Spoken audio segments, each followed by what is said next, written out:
this is a snapshot of the ratio of the S15 home index relative to the S&P there in black, relative to the 10-year Treasury yield. And as you can see, the sort of inflection or the cross essentially began at the start of December.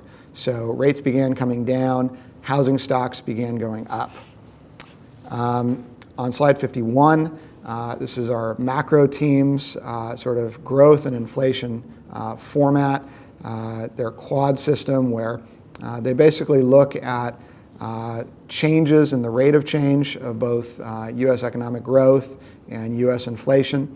And the idea is that when you move into this bottom left quadrant called quad 4, you're in an environment where on the margin economic growth is decelerating and inflationary pressures are slowing. And what that means is that the Fed is essentially shifting from being very forward leaning in its seat to sitting back and sort of surveying the situation. And that's exactly what we've seen here over the course of the fourth quarter and as we've rolled into the beginning of the first quarter. The Fed began the fourth quarter in a very hawkish position, several rate hikes priced in and expected over the course of 2019.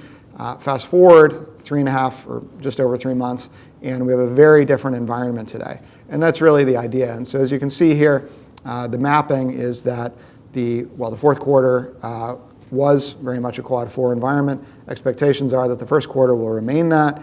And then the second quarter and third quarter really will have this sort of shallow cross environment where they sort of straddle the quad 3 and quad 4 environments.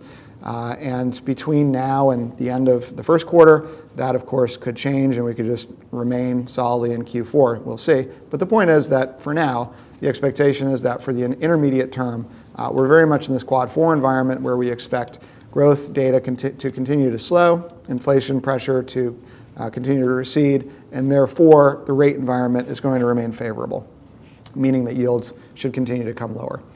And so on 52, you can see how this actually manifests from a rate standpoint. So on the far right there, so this is 10-year Treasury yields, and on the far right, you can see what they tend to do in the quad 4 environment historically. And on the next slide, 53, here you can see what that actually has meant for housing stocks over time.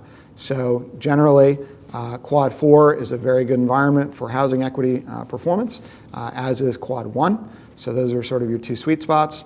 And